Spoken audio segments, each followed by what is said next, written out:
ఈ ప్లేట్లో చిన్న మార్పు చేస్తే మీ హెల్త్ బాగుంటుంది తెలుసా? నేను మీ డాక్టర్ రవీంద్రదేవ్ వేచలకు కార్డియాలజిస్ట్. ఈ ప్లేట్ అందరూ చూసే ఉంటారు.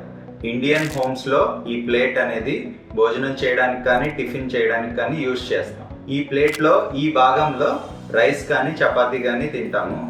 ఈ పైన భాగంలో వెజిటబుల్స్ కానీ కూర కానీ తింటాము. ఇంకో పైన భాగంలో సాంబార్ కానీ చట్నీ కానీ పెరుగు కానీ తింటాం.